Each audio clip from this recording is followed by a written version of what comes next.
ಶುರು ಆಯ್ತಾ ಬೇರೆ ಕ್ಲಾಸ್ಗಳೆಲ್ಲ? ಸರಿ, ಕೂತ್ಕೊಳ್ಳಿ.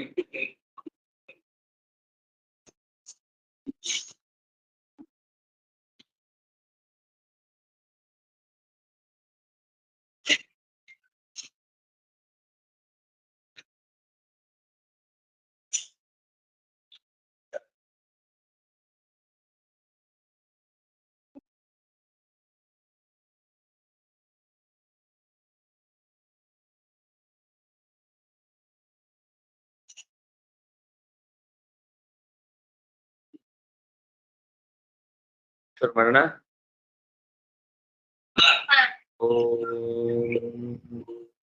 ಜನ್ಮಾದ್ಯಸ್ಯ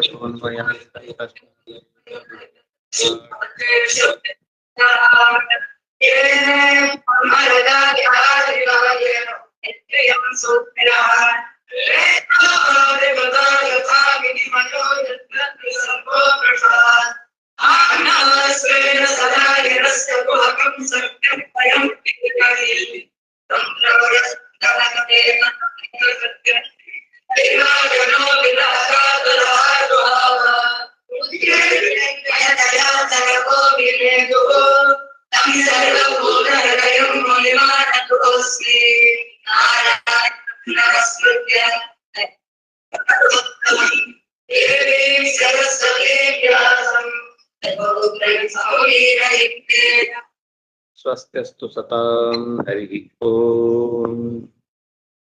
ಈಗ ಹೊಸ ತಲೆಮಾರಿ ಯಾರ್ಯಾರು? ಯಾರಿಲ್ವಾ? ಹಾ, ಒಮ್ಮೆ ಹೆಸರು ಹೇಳ್ಬಿಡಿ. ಕೇಳಿಸ್ತಿಲ್ಲ.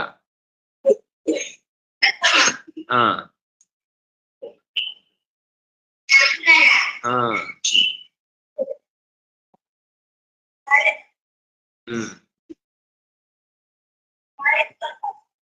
ಸರಿ.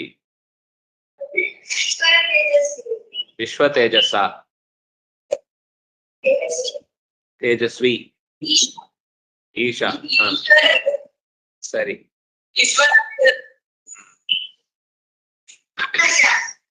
ಆಗ್ಲಿ.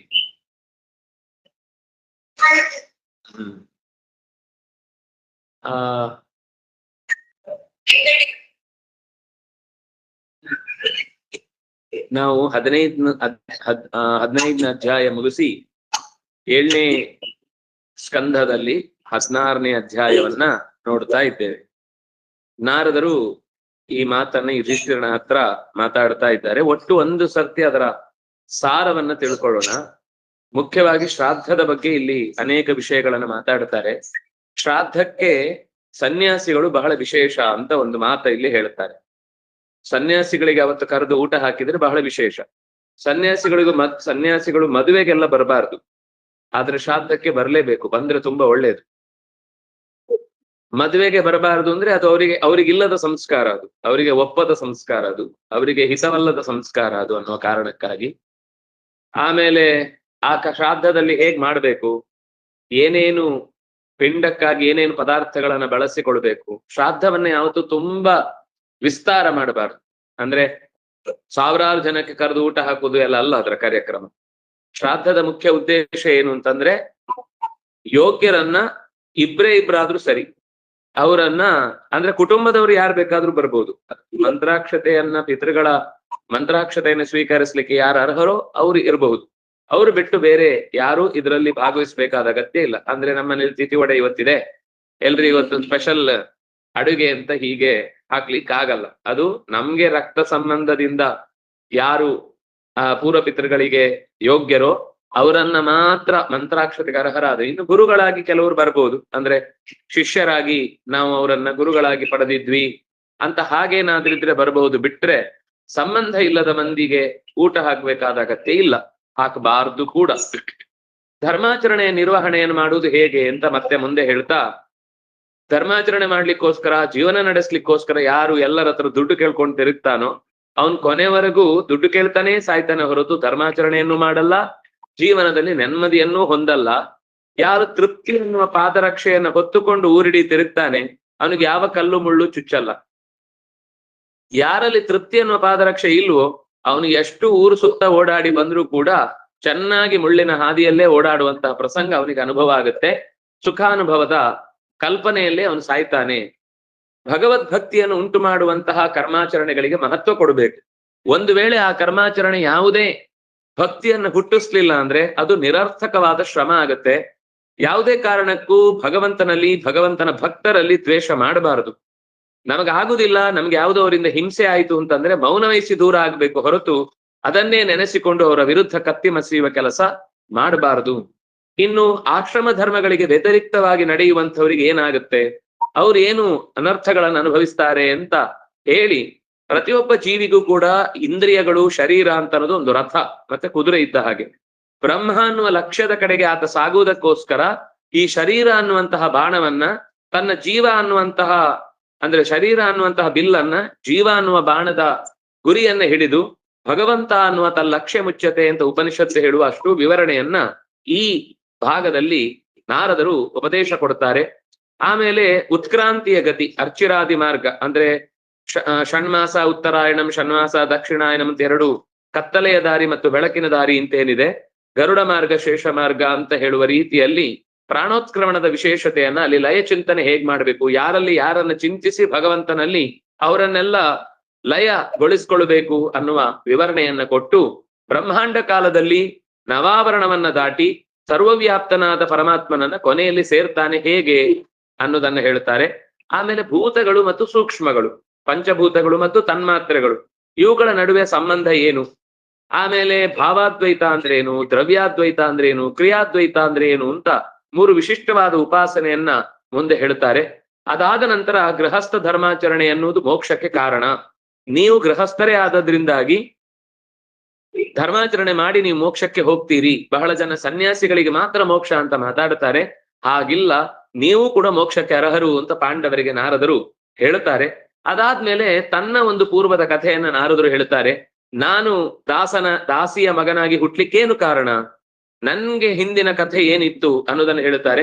ಈಗ ನಾನು ಬ್ರಹ್ಮಜ್ಞಾನವನ್ನ ಪಡೆದು ನಿರಂತರ ಭಗವನ್ ನಾಮಸ್ಮರಣೆಯಲ್ಲಿ ಕಳೀಲಿಕ್ಕೆ ಕಾರಣವಾಗುವಂತಹ ಘಟನೆಗಳು, ಅಂದ್ರೆ ಸತ್ಸಂಗ ಹೇಗೆ ನಮ್ಮನ್ನು ದೊಡ್ಡವನನ್ನಾಗಿಸುತ್ತೆ, ಸತ್ಸಂಗದಿಂದ ಬದುಕು ಎಷ್ಟು ಸಾರ್ಥಕವಾಗುತ್ತೆ ಅನ್ನೋದನ್ನ ನಾರದರು ಹೇಳ್ತಾರೆ ಅನ್ನುವಲ್ಲಿಗೆ ಈ 16ನೇ ಅಧ್ಯಾಯ ಮುಕ್ತಾಯ ಆಗುತ್ತೆ. ಒಂದ್ಸರ್ತಿ ಅದರ ಗ್ಲಾನ್ಸ್ ಅನ್ನ ಮಾಡಿದ್ದು, ಮುಂದೆ ಆ ಶ್ಲೋಕ ಬೈ ಶ್ಲೋಕ ಏನ್ ಹೇಳುತ್ತೆ ಅನ್ನೋದನ್ನ ನೋಡೋಣ. ಮೊದಲನೇ ನಾರದರ ಮಾತು, ಕರ್ಮನಿಷ್ಠಾ ದ್ವಿಜಾ ಕೇಚಿತ್ ತಪೋನಿಷ್ಠಾ ನೃಪಾಪರೇ ಸ್ವಾಧ್ಯಾಯಿನ್ ಪ್ರವಚನೆ ಅನ್ಯೇಕ ಜ್ಞಾನ ಯೋಗಯೋ.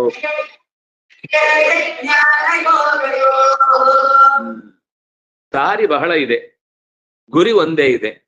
ಅದು ಮಧ್ಯಕ್ಕೆ ಬಂದ್ರೆ ಗುರಿ ಆಗುತ್ತೆ, ಆ ತುದಿಗೆ ಈ ತುದಿಗೆ ಅಂತ ಇಟ್ಟುಕೊಂಡ್ರೆ ಗುರಿಯನ್ನ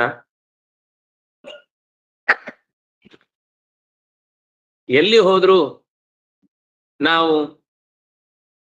all road leads to Rome ಅಂತ ಮಾತಾಡ್ಲಿಕ್ಕೆ ಚೆನ್ನಾಗಿರುತ್ತೆ. ಆದ್ರೆ ಆ ಊರು ಮಧ್ಯದಲ್ಲಿತ್ತು, ಎಲ್ಲಾ ರೋಮಿಗೆ ಹೋಯ್ತು. ಆದ್ರೆ ಇಲ್ಲಿ ಹಾಗಿಲ್ಲ, ಸರಳ ರೇಖೆ. ಸರಳ ರೇಖೆಯಲ್ಲಿ ಅಕಸ್ಮಾತ್ ನಾವು ಹಿಂದಕ್ಕೆ ಮುಖ ಮಾಡಿ ನಡಿಲಿಕ್ಕೆ ಶುರು ಮಾಡಿದ್ರೆ ಕತ್ತಲೆಯ ಕಡೆಗೆ ಹೋಗ್ತೇವೆ ಹೊರತು ಬೆಳಗಿನ ಕಡೆಗೆ ಹೋಗ್ಲಿಕ್ಕೆ ಆಗುದಿಲ್ಲ. ಆದ್ರೂ ಸರಳ ರೇಖೆ ಅನ್ನುವುದು ಮತ್ತೆ ಆ ಗುರಿಗೆ ಹೊಂದಿಕೊಂಡಂತೆ 2-3 ದಾರಿ, ಅದು ಯಾವುದು ಅಂತ ರಾಜನೇ ಕೇಳಿಸಿಕೋ ಅಂತ ನಾರದರು ಹೇಳ್ತಾರೆ. ಕೆಲವರು ಗೃಹಸ್ಥ ಧರ್ಮದಲ್ಲಿ ಇದ್ದು ಅಗ್ನಿಹೋತ್ರಾದಿ ಕರ್ಮಗಳನ್ನು ಮಾಡಿಕೊಂಡು ಭಗವಂತನನ್ನ ಪಡೆಯುತ್ತಾರೆ. ಇನ್ನು ಕೆಲವರು ವಾನಪ್ರಸ್ಥಾಶ್ರಮದಲ್ಲಿ ಇದ್ದು ಸಂಸಾರದ ಯಾವುದೇ, ವಾನಪ್ರಸ್ಥ ಅಂದ್ರೆ ಏನ್ ಗೊತ್ತಾ, ಗೃಹಸ್ಥನಿಗಾಗುವಾಗ ಉಳಿದ 3 ಆಶ್ರಮದವರನ್ನ ಅಥವಾ 3 ಬ್ರಹ್ಮಚರ್ಯ, ವಾನಪ್ರಸ್ಥ ಮತ್ತು ಸನ್ಯಾಸಿಗಳನ್ನು ನೋಡ್ಕೊಳ್ಬೇಕು. ಅವರಿಗೆ ದುಡಿಮೆ ಇಲ್ಲ, ಅವರಿಗೆ ಸ್ವಂತ ದುಡಿಮೆ ಇಲ್ಲ, ಇವರೇ ಅವರನ್ನು ಸಾಕ್ಬೇಕು. ಆ ಜವಾಬ್ದಾರಿಯಲ್ಲಿ ಇದ್ರೆ ಅವನು ಗೃಹಸ್ಥ. ಆ ಜವಾಬ್ದಾರಿಯನ್ನು ಬಿಟ್ಟು ಮಕ್ಕಳಿಗೆ ಜವಾಬ್ದಾರಿ ಕೊಟ್ಟು, ವ್ಯವಹಾರ ಇರ್ಬೋದು, ಮನೆ ಇರ್ಬೋದು, ಅಧಿಕಾರ ಇರ್ಬೋದು, ಇದೆಲ್ಲವನ್ನು ಮಕ್ಕಳ ಕೈಗೆ ಒಪ್ಪಿಸಿ ಮನೆಯಲ್ಲೇ ಇರ್ಬೋದು. ವಾನಪ್ರಸ್ಥಾಶ್ರಮ ಅಂದ್ರೆ ಕಾಡಿಗೆ ಹೋಗ್ಬೇಕು ಅಂತಿಲ್ಲ, ಕಾಡಿಗೆ ಹೋದ್ರೆ ಉತ್ತಮ. ಹಿಂದೆ ಎಲ್ಲ ಕಾಡಿಗೆ ಹೋದ್ರೆ ಬದುಕ್ಲಿಕ್ಕೆ ಆಗ್ತಿತ್ತು, ಯಾಕಂದ್ರೆ ಕಾಡಲ್ಲಂತವ್ರು ಜನ ಸುಮಾರು ಜನ ಇರ್ತಿದ್ರು. ಈಗ ಕಾಡಲ್ಲಿ ಅಂದ್ರೆ ಸಿಮೆಂಟ್ ಕಾಡೆ ಇರುವುದಾದ್ರಿಂದ ಅದನ್ನೇ ಕಾಡು ಅಂತ ಅನ್ಕೊಂಡು ಬದುಕಬೇಕಾದ ದುಸ್ಥಿತಿ, ಅನಿವಾರ್ಯತೆ ಬಂದಿದೆ. ಅಲ್ಲಿ ಬದುಕುವಾಗ ಹೇಗಿರ್ಬೇಕು ಅಂತಂದ್ರೆ ಯಾವುದೇ ಅಧಿಕಾರ ಚಲಾವಣೆ ಇಲ್ಲದೆ ಮಕ್ಕಳನ್ನ ಅತ್ಯಂತ ಸಂಸ್ಕಾರಯುಕ್ತರನ್ನಾಗಿಸಿ ತನಗೆ ಅನುಷ್ಠಾನ ಮಾಡ್ಲಿಕ್ಕೆ ಬೇಕಿರುವ ಜಾಗವನ್ನ ಪಡ್ಕೊಂಡು ಅಲ್ಲೇ ತತ್ವಜ್ಞಾನದಲ್ಲಿ ತೊಡಗುವುದಷ್ಟೇ. ಅಂದ್ರೆ ವಾನಪ್ರಸ್ಥಾಶ್ರಮ ಅಂತ ಅನ್ನೋದು ಹೆಚ್ಚು ವ್ರತಗಳಿಗೆ, ಜಪಾನುಷ್ಠಾನಗಳಿಗೆ, ಸಾಧನೆಗೆ, ಶಾಸ್ತ್ರ ಚಿಂತನೆಗೆ ಮೀಸಲಾದ ಕ್ಷಣ. ಅಲ್ಲಿ ಲೌಕಿಕ ಬದುಕು ತುಂಬಾ ಕಮ್ಮಿ.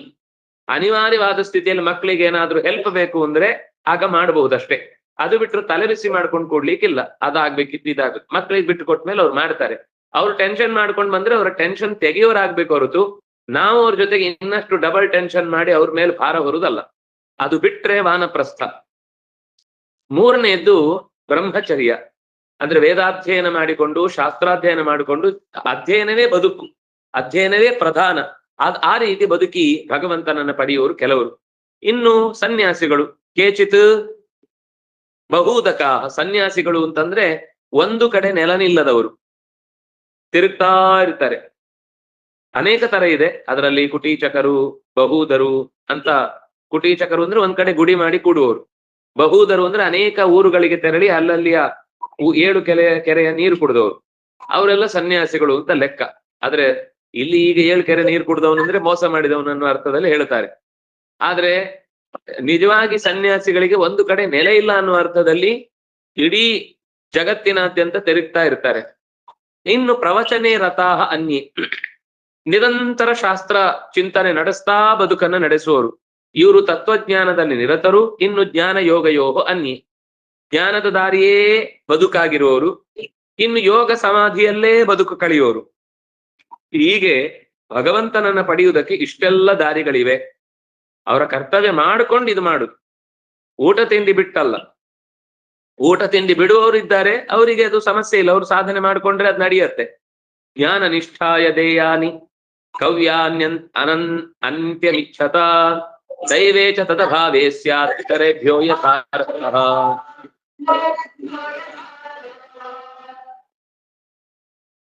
ಇಹದಲ್ಲಿ ಗಾರ್ಹಸ್ಥ್ಯ ಧರ್ಮವನ್ನ ಪಾಲಿಸಿ ಸಂತತಿಯನ್ನ ಪಡೆದು ಅವರಿಗೆ ಸಂಸ್ಕಾರವನ್ನ ಕೊಟ್ಟು ಪಿತೃಕರ್ಮವನ್ನ, ಹವ್ಯ ಕವ್ಯ ಅಂದ್ರೆ ಪಿತೃಕರ್ಮ, ದೇವಕರ್ಮ, ಯಜ್ಞಯಾಗಾದಿಗಳು ದೇವಕರ್ಮ, ಶ್ರಾದ್ದ ಇತ್ಯಾದಿ ಈ ಷಣ್ಣವತಿ ಶ್ರಾದ್ದಗಳು ಅಂತ ಹೇಳ್ತಾರೆ. ಅಂತಹ ಕರ್ತವ್ಯದಲ್ಲಿ ತೊಡಗುವಂತದ್ದು ಕವ್ಯ. ಕೇವಲ ಶ್ರಾದ್ದ ಮಾತ್ರ ಅಲ್ಲ, ಅಮಾವಾಸ್ಯೆ ದಿವಸದಲ್ಲಿ ತರ್ಪಣ ಕೊಡುವಂಥದ್ದು, ಸಂಕ್ರಾಂತಿಯ ದಿವಸಗಳಲ್ಲಿ ವಿಶೇಷ ಪಿತೃಕರ್ಮವನ್ನು ಆಚರಿಸ ಸಂಕಲ್ಪ ಶ್ರಾದ್ದ ಅಂತಿದೆ, ನಾಂದಿ ಶ್ರಾದ್ದ ಅಂತಿದೆ. ಹೀಗೆ ಅನೇಕ ಶ್ರಾದ್ದಗಳಿವೆ. ಒಟ್ಟು 96 ಬಗೆಯ ಶ್ರಾದ್ದಗಳು ವರ್ಷದಲ್ಲಿ ಮಾಡ್ಲಿಕ್ಕೆ ಇರುವಂತದ್ದು ಒಬ್ಬ ಮನುಷ್ಯನಿಗೆ. ಆದ್ರೆ ಎಲ್ಲವೂ ಪಿಂಡ ಪ್ರದಾನ ಪೂರ್ವಕವೇ ಆಗ್ಬೇಕು ಅಂತಿಲ್ಲ. ಇನ್ನು ಆತಿಥ್ಯ ಮಾಡುವಾಗ ಯಾರಾದ್ರೂ ತುಂಬಾ ಜ್ಞಾನಿ ಅವನು ಬಂದ್ರೆ ಅಂದ್ರೆ ಅವನಿಗೆ ಚೆನ್ನಾಗಿ ಅಡಿಗೆ ಮಾಡಿ ಬಡಿಸುವುದೇ ಶ್ರಾದ್ದ. ಆದ್ರೆ ಸಂಕಲ್ಪದಲ್ಲಿ ಏನಂದ್ರೆ ಪಿತೃಗಳಿಗೆ ಬಡಿಸ್ತೇನೆ ಅಂತ ಸಂಕಲ್ಪ ಮಾಡಿ ಹಾಕಿದ್ರೆ ಆಯ್ತು ಅಷ್ಟೇ. ಆವಾಗ್ಲೂ ನಾವು ವಿಶೇಷವಾಗಿ 3 ಪಿಂಡ ಪ್ರದಾನವನ್ನ ಮಾಡಿಯೇ ಮಾಡ್ತೇವೆ ಅಂದ್ರೆ ಅದು ಆಗತ್ತೆ, ಅದು ಒಳ್ಳೇದೇ. ಅದರ ಜೊತೆಗೆ ಇವರನ್ನ ಪದಾರ್ಥದ ನೀಡುವಿಕೆಯ ಮೂಲಕ ಅಥವಾ ಆಹಾರವನ್ನ ಬಡಿಸಿ ಶುದ್ಧ ಅನ್ನವನ್ನ ಭೋಗಿಸುವುದಕ್ಕೆ ಅನುಕೂಲ ಮಾಡಿ ಕೊಡುವುದರ ಮೂಲಕ ಶ್ರಾದ್ದವನ್ನ ಮಾಡಬಹುದು. ಅದರಲ್ಲೂ ಪರಮಹಂಸನಾದ ಜ್ಞಾನಿ ಬಂದಿದ್ರೆ ಅದು ಇನ್ನೂ ವಿಶೇಷ. ಕವ್ಯಾನಿ ಆನಂತ್ಯಮಿಚ್ಛತ. ಆನಂತ್ಯಂ ಯಹ ಇಚ್ಛತಿ ಅಂದ್ರೆ ಕೊನೆಯಿಲ್ಲದ ಸುಖವನ್ನ ಯಾರು ಪಡೆಯಬೇಕು ಅಂತ ಬಯಸ್ತಾನೋ ಅವನು ಪರಮಹಂಸರಿಗೆ, ದೇವತೆಗಳಿಗೆ ಜ್ಞಾನನಿಷ್ಠಾಯ ದೇಯಾನಿ. ವೇಷಭೂಷಣದಲ್ಲಿ ಇದ್ದವನಿಗೆ ಉಪಯೋಗ ಇಲ್ಲ. ಜ್ಞಾನದ ಸಹಜವಾದ ಎತ್ತರಕ್ಕೆ ಏರಿದವನಿಗೆ ಇಂತಹ ಕವ್ಯಗಳನ್ನ ನಾವು ನೀಡುವುದು ತುಂಬಾ ಮುಖ್ಯ. ಪ್ರೇತ ಕಳೆಯಲ್ಲಿ ತುಂಬಿದವನಲ್ಲ, ಕಳೆ ತುಂಬಿದವನಿಗೆ ನೀಡಬೇಕು. ಹಾಗಾಗಿ ದೈವೇಚ ತದಭಾವೇಚ. ಒಂದು ವೇಳೆ ಅಂಥವ್ರು ಸಿಗದೇ ಇದ್ದಾಗ ಉಳಿದ ಕರ್ಮನಿರತರನ್ನ, ಯಾರು ಗಾರ್ಹಸ್ಥ್ಯದಲ್ಲಿ ಬದುಕನ್ನು ನಡೆಸ್ತಾ ಇದ್ದವರಿಗೆ, ಅವ್ರಿಲ್ದೇ ಇದ್ರೆ ಇವರಿಗೆ ಶ್ರಾದ್ದದಲ್ಲಿ ಪ್ರಧಾನವಾಗಿ ಅವರನ್ನ ಗಮನಿಸ್ಬೇಕು ಅನ್ನುವ ಮಾತನ್ನ ನಾರದರು ಹೇಳುತ್ತಾರೆ. ದ್ವೌ ದೈವೇ ಪಿತೃಕಾರ್ಯೇ ತ್ರೀನ್ ಏಕೈಕಮಭಯತ್ರವ ಭೋಜಯೇತ್ ಸಮೃದ್ಧೋಪಿ ಸಾಧ್ಯೇ ನ ವಿಸ್ತರಂ. ಪಿತೃಕಾರ್ಯದಲ್ಲಿ 2 ಋತ್ವಿಜರನ್ನ ಅಂದ್ರೆ ಅಲ್ಲಿ ಶ್ರಾದ್ದ ಆಗುವ ಮುಂಚೆ ಅವ್ರ ಹತ್ರ ಪರ್ಮಿಷನ್ ಕೇಳಲಿಕ್ಕಿದೆ, ನಾನು ಶ್ರಾದ್ದ ಮಾಡ್ಲಾ ಅಂತ. ಅದಕ್ಕಿಂತ ಮುಂಚೆ ಅವರ ಹೊಟ್ಟೆ ತುಂಬಿಸ್ಬೇಕು.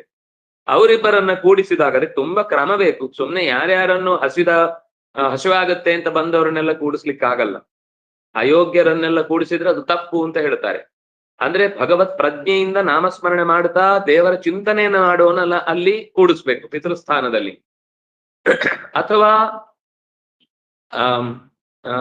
ತ್ರೀನ್ ಅಥವಾ ಏಕಂ, 3 ಅಥವಾ ಒಬ್ಬರನ್ನ ಪಿತೃ ಕಾರ್ಯದಲ್ಲಿ. ಇದು ದೈವ ಕಾರ್ಯದಲ್ಲಿ ದೈವೇ ದ್ವೌ, ವಿಶ್ವೇ ದೇವಸ್ಥಾನ ಅಂತ ಕರೀತಾರದನ್ನ. ಅವರು ಜೋಡಿ ದೇವತೆಗಳು, ಕನಿಷ್ಠ ಪಕ್ಷ 10 ಜನಕ್ಕೆ ಕೂಡಿಸ್ಬೋದು. ಆದ್ರೆ ಕನಿಷ್ಠ ಪಕ್ಷ ಅಂದ್ರೆ ಕೂಡಿಸೋದು ಅಂದ್ರೆ ಅವರಿಗೆ ಆಮಾನ್ನ ಶ್ರಾದ್ದ ಅಂದ್ರೆ ಅವರಿಗೆ ಪದಾರ್ಥಗಳನ್ನ ಕೊಡಬೇಕು. ಒಬ್ರಿಗೆ ಕೊಡುದನ್ನ 10 ಜನಕ್ಕೆ ಹಂಚಬಾರದು. 10 ಜನರನ್ನ ಕೊಡುವುದನ್ನು ಒಂದು ಮನೆಗೆ ಅಲ್ಲಿ 5-10 ಜನ ಇದ್ರೆ ಅವ್ರಿಗೆ ಅಷ್ಟೂ ಜನಕ್ಕೆ ತೃಪ್ತಿ ಆಗುವಷ್ಟು ಪದಾರ್ಥವನ್ನು ತಗೊಂಡೋಗಿ ಅಡಿಗೆ ಮಾಡಿದ್ರೆ ಅವ್ರು ಹೊಟ್ಟೆ ತುಂಬಬೇಕು. ಅಷ್ಟು ಪದಾರ್ಥವನ್ನ ಒಬ್ಬನಿಗೆ ಕೊಡ್ಬೇಕು. ಆಗ ಇಬ್ಬರನ್ನೇ ಕರೆದ್ರೆ ಸಾಕು. ನೀವು 10 ಜನರನ್ನ ಕರೆದು 1/4 kg ಇವನಿಗೆ ಅಕ್ಕಿ, 1/4 kg ಬೇಳೆ, ಇನ್ನೊಬ್ಬನಿಗೆ 1/4 kg ಇನ್ನೊಬ್ಬನಿಗೆ ಯಾವ್ದು ಸಕ್ಕರೆ ಕೊಟ್ಟು ಅವ್ರ 5 ಜನ ಮನೆಗೆ ಒಟ್ಟಿಗೆ ಸೇರಿ ಯಾವ್ದಾವ್ದೋ ಮನೆಯವರು ಅಡಿಗೆ ಮಾಡ್ಕೊಂಡು ತಿನ್ನುವ ಹಾಗೆ ಆಗುದಿಲ್ಲ. ಅವರವರಿಗೆ ಪ್ರತ್ಯೇಕವಾಗಿ ಅವರ ಕುಟುಂಬದ ಭರಣೆಗೆ ಬೇಕಾದಷ್ಟನ್ನ ಕೊಟ್ಟು ಕಳುಹಿಸ್ಬೇಕು. ಅಥವಾ ಅಂಥವರನ್ನ ಗಮನಿಸ್ಬೇಕು, ಯಾರು ಅಂತ ಅಗತ್ಯ ಇದ್ದವರು ಮತ್ತು ಆ ಸ್ಥಾನಕ್ಕೆ ಯೋಗ್ಯರು ಅಂತ. ಪಿತೃಸ್ಥಾನದಲ್ಲಿ 3 ಅಥವಾ ಒಬ್ಬರನ್ನು ಕೂಡಿಸಿ ಭೋಜನವನ್ನ ಮಾಡಿಸ್ಬೇಕು. ಭೋಜಯೇ ಸುಸಮೃದ್ಧೋಪಿ. ಸುಸಮೃದ್ಧ ಅಂದ್ರೆ ತುಂಬಾ ಶ್ರೀಮಂತ, 1000 ಜನಕ್ಕೆ ಬೇಕಾದ್ರೂ ಅವನು ಬಡಿಸ್ಬಹುದು, ಅಂದ್ರೆ ಅನ್ನದಾನ ಮಾಡ್ಬಹುದು. ಅನ್ನದಾನ ಮಾಡ್ಬೇಕು ಅಂತಿದ್ರೆ ನೀನು ಬೇರೆ ಒಂದು ವಿಶೇಷ ಕಾರ್ಯಕ್ರಮ ಮಾಡ್ಕೋ, ದೇವರ ಸಮಾರಾಧನೆ ಅಥವಾ ಇನ್ನೇನಾದ್ರೂ ಒಂದು ಸತ್ಯನಾರಾಯಣ ಪೂಜೆ ಅಥವಾ ಒಂದು ಯಾಗ, ವಿಷ್ಣು ಸಹಸ್ರನಾಮ ಪಾರಾಯಣ ಅಥವಾ ಯಾವುದೋ ಒಂದು ಹುಣ್ಣಿಮೆ ಪೂಜೆ ಅಂತ ಏನಾದ್ರೂ ಇಟ್ಕೊಂಡು ಮಾಡು. ಶ್ರಾದ್ದದಲ್ಲಿ ಮಾಡಬಾರ್ದು. ಶ್ರಾದ್ಧೆ ಕುರಿಯಾನ್ನ ವಿಸ್ತರಂ. ಶ್ರಾದ್ದದಲ್ಲಿ ಬಂಧುಗಳು ಬಿಟ್ರೆ, ಆ ಮಂತ್ರಾಕ್ಷತೆಗೆ ಅರ್ಹರು ಬಿಟ್ರೆ ಬೇರೆಯವರನ್ನ ಕರೆದು ಊಟ ಹಾಕ್ಲಿಕ್ಕೆ ಇದು ಗೆಟ್ ಟುಗೆದರ್ ಪಾರ್ಟಿ ಅಲ್ಲ. ಇದು ಗೆಟ್ ಟುಗೆದರ್ ಕೇವಲ ಅವನ ಕುಟುಂಬದವ್ರು ಮಾತ್ರ ಗೆಟ್ ಟುಗೆದರ್ ಮಾಡುದು. ಉಳಿದವರೆಲ್ಲ ಅದರಲ್ಲಿ ಭಾಗವಹಿಸ್ಲಿಕ್ಕಿಲ್ಲ. ಯಾಕೆಂದ್ರೆ ಅದು ಹರಟೆ ಆಗ್ಬಿಡುತ್ತೆ. ಯಾಕೆ ಬೇಡ ಹೇಳ್ತಾರೆ ಅಂತಂದ್ರೆ ಅಲ್ಲಿ ಯಾವುದೇ ರೀತಿಯ ಕಲಹಗಳು, ಗಲಾಟೆಗಳು, ಬೇಡವಾದ ಸಂಗತಿಗಳ ಚರ್ಚೆ ಆಗಬಾರ್ದು. ಶ್ರಾದ್ದದಲ್ಲಿ ಮೌನ ಅನ್ನೋದು ಪ್ರಧಾನ. ಸಿಟ್ಟು ಬರಬಾರ್ದು, ಗಡಿಬಿಡಿ ಇರಬಾರ್ದು, ಮಾತು ಕೇಳಬಾರ್ದು. ಇದು ಶ್ರಾದ್ದದ 3 ಪ್ರಧಾನ ನಿಯಮ. ಗಡಿಬಿಡಿ ಮಾಡಿದ್ರೆ ಶ್ರಾದ್ದ ಹೋಯ್ತು, ಶ್ರದ್ಧೆ ಹೋಗುತ್ತೆ. ಸಿಟ್ಟು ಮಾಡಿದ್ರೆ ಶ್ರಾದ್ದ ಹೋಯ್ತು. ಮತ್ತೆ ಮಾತಾಡ್ತಾ ನಿಂತ್ರೆ ಪಿತೃಗಳು ಓಡೋಗ್ತಾರೆ. ಆ ಮನೆಗೆ ಮತ್ತೆ ಯಾವುದೇ ಕೃತ್ಯ ಪ್ರಯೋಗ ಮಾಡ್ಬೇಕಾಗಿಲ್ಲ, ಮಾಟ ಮಂತ್ರ ಮಾಡ್ಬೇಕಾಗಿಲ್ಲ. ಅವರೇ ಬೈಕೊಂಡು ಶಾಪ ಹಾಕೊಂಡು ಹೋಗ್ತಾರೆ. ಏನಿವ್ರು ಒಂದು ಚೂರು ಇಲ್ಲಾದ್ರೂ ಮೌನವಾಗಿ ವಹಿಸಿ ನಮ್ಮನ್ನ ಕೂತು ಊಟ ಮಾಡ್ಲಿಕ್ಕೆ ಬಿಡಲ್ಲ, ಇವರಿಗೆ ಏನು ಸಿಗಬೇಕು ಅಂದ್ರೆ ಅದು ಗೊತ್ತಾಗುತ್ತೆ. ಮನೆಯಲ್ಲಿ ಕಲಹ ಜಾಸ್ತಿ ಆಗಿದೆ ಅಂದ್ರೆ, ಮನೆಯಲ್ಲಿ ಸಿಕ್ಕಾಪಟ್ಟೆ ಮನೆ ಮಕ್ಕಳು ಜಗಳ ಆಡ್ತಾರೆ ಅಂತಂದ್ರೆ ಪಿತೃಗಳ ದೋಷ ಇದೆ ಅಂತಾನೂ ಒಂದು ಸಂಕೇತ ಅದು. ಎಲ್ಲಿ ಮನೆಯಲ್ಲಿ ಸಿಕ್ಕಾಪಟ್ಟೆ ಅಸಮಾಧಾನ, ನೆಮ್ಮದಿ ಇಲ್ಲದೆ ಇರುವುದು, ಸಿಕ್ಕಾಪಟ್ಟೆ ಪರಸ್ಪರ ಕೋರ್ಟ್ ಕೇಸು, ಗಲಾಟೆ, ಹಿಂಸೆ ಅಂತೆಲ್ಲ ನಡೀತಾ ಇದೆ ಅಂದ್ರೆ ಅದಕ್ಕೆ ಒಂದು ಕಾರಣ ಆ ಮನೆಯಲ್ಲಿ ಶ್ರಾದ್ದ ಸರಿಯಾಗಿ ನಡೀತಾ ಇಲ್ಲ ಅನ್ನೋದು ಹೌದು. ಅದೊಂದೇ ಕಾರಣ ಆಗ್ಬೇಕಾಗಿಲ್ಲ, ಇನ್ನೂ ಏನಾದ್ರೂ ಒಂದು ಕಾರಣ ಇರಬಹುದು. ಆದ್ರೆ ಇದು ಒಂದು ಪ್ರಧಾನ ಕಾರಣ. ಅಂತ ಸಂದರ್ಭದಲ್ಲಿ ಜಾಗ್ರತೆ ವಹಿಸಿ ಶ್ರಾದ್ದದಲ್ಲಿ ಮೌನವಾಗಿ ಅದರ ಹಿನ್ನೆಲೆಯನ್ನು ತಿಳ್ಕೊಂಡು ಮಾಡ್ಬೇಕು. ಮನೆಯಲ್ಲಿ ಎಲ್ಲರೂ ಸೇರ್ಬೇಕು. ಆಗ್ಲೂ ಮಕ್ಕಳನ್ನ ಶ್ರಾದ್ದಕ್ಕೆ ಶಾಲೆಗೆ ಕಳಿಸ್ಬಿಡುದು. ಯಾವ್ದೋ ಒಂದ್ ಮನೇಲಿ ಹಾಗಾಯ್ತು, ಕಳಿಸ್ಬಿಟ್ಟಿದ್ದಾರೆ. ತರ್ಪಣಕ್ಕೆ ಅಂತ ಹೆಸರು ಕೇಳ್ತಾ ಇದ್ದಾರೆ. ಇನ್ಯಾರಿದ್ದಾರೆ ಎಲ್ಲರ ಹೆಸರು ಹೇಳಿ ತರ್ಪಣ ಕೊಟ್ಬಿಟ್ರು. ಕೊನೆಗೆ ಯಜಮಾನ ಕೇಳ್ದ, ಇನ್ನಿಬ್ರು ಬಾಕಿ ಇದ್ದಾರೆ, ಯಾರು? ಅವ್ರಿಬ್ರು ಮಕ್ಕಳು ಶಾಲೆಗೆ ಹೋಗಿದ್ದಾರೆ, ಅವ್ರದ್ದು ಹಾಕ್ಬೇಕಾ ಅಂತ ಕೇಳುದು. ಪುಣ್ಯಕ್ಕೆ ಕೇಳಿದ್ರಿ, ಇಲ್ಲ ಅಂದ್ರೆ ಹಾಕ್ಸೇ ಬಿಡ್ತಿದ್ರು. ಅಂದ್ರೆ ಯಾಕೆ ಹಾಕುದು ಶ್ರಾದ್ದ, ಯಾರಿಗ ಹಾಕುದು ಶ್ರಾದ್ದ ಅಂತನೂ ಗೊತ್ತಿಲ್ಲದೆ ಹೋಗುವ ಸ್ಥಿತಿ ಮಕ್ಕಳಿಗೂ ನಾಳೆ ಬರುತ್ತೆ. ಆದ್ರಿಂದಾಗಿ ಶ್ರಾದ್ದ ಅಂದ್ರೆ ಏನು ಅಂತ ಸಂಸ್ಕಾರ ಗೊತ್ತಾಗುವುದಕ್ಕಾದ್ರೂ ನಾವು ಶ್ರಾದ್ದ ಆಗುವ ದಿವಸದಲ್ಲಿ ಮನೆಯಲ್ಲಿ ಇರ್ಬೇಕು. ನಮ್ಮ ಮನೆಯ ಶ್ರಾದ್ದ ಆದ್ರೆ ಸಾಕು, ಕೊನೆಗೆ ನಮ್ದೇ ಶ್ರಾದ್ದ ಆಗುವ ಪರಿಸ್ಥಿತಿ ಬರಬಾರ್ದು. ಆ ಹಂತಕ್ಕೆ ನಾವು ತೆರಳಬೇಕು ಅಂತಂದ್ರೆ ನಮಗೆ ಆ ಕಾರ್ಯಕ್ರಮದಲ್ಲಿ ಭಾಗವಹಿಸಿ ಗೊತ್ತಿರ್ಬೇಕು. ಶ್ರಾದ್ದದಲ್ಲಿ ಯಾವತ್ತು ವಿಸ್ತೃತವಾದ ಚಿಂತನೆ ಮಾಡಬಾರದು ಅಂತ ನಾರದರು ಯುಧಿಷ್ಠಿರನಿಗೆ ಹೇಳ್ತಾರೆ. ಇನ್ನೂ ಮುಖ್ಯವಾದ ಕೆಲವು ಸಂಗತಿಗಳನ್ನು ಹೇಳ್ತಾರೆ. ದೇಶಕಾಲೋಚಿತ ಶ್ರಾದ್ದ ದ್ರವ್ಯ ಪಾತ್ರಾರ್ಹಣ ನಿಚ ಸಮ್ಯಕ್ ಭವಂತು ನೈತಾನಿ ವಿಸ್ತರಾತ್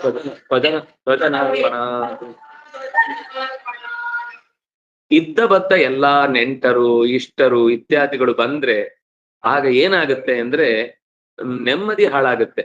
ಏಕಾಗ್ರತೆ ಹಾಳಾಗುತ್ತೆ. ಅವರೇ ಹೇಳಿದ್ರು ನೆಮ್ಮದಿಯ ಭಂಗ ಬರುತ್ತೆ. ಯಾವಾಗ, ಯಾಕೆಂದ್ರೆ ಅವ್ರು ತಪ್ಪಿಲ್ಲ, ಅವರಿಗೆ ಇದೆಲ್ಲ ಅಷ್ಟು ಗಂಭೀರವಾದ ವಿಷಯ ಅಲ್ಲ. ಅವರು ಊರದ್ದೆಲ್ಲ ಚರ್ಚೆ ಮಾಡಿ ಚಿಂತನೆ ಮಾಡಿ ಮನೆ ಇದ್ದ ವಾತಾವರಣ ಹಾಳು ಮಾಡ್ತಾರೆ.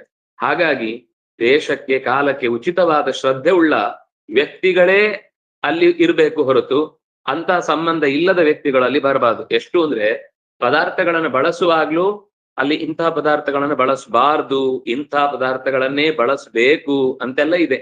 ಅಲ್ಲಿ ಉದ್ದು, ಕುಂಬಳಕಾಯಿ ಈ ಪದಾರ್ಥಗಳನ್ನು ಮಾತ್ರ ಬಳಸಬೇಕು.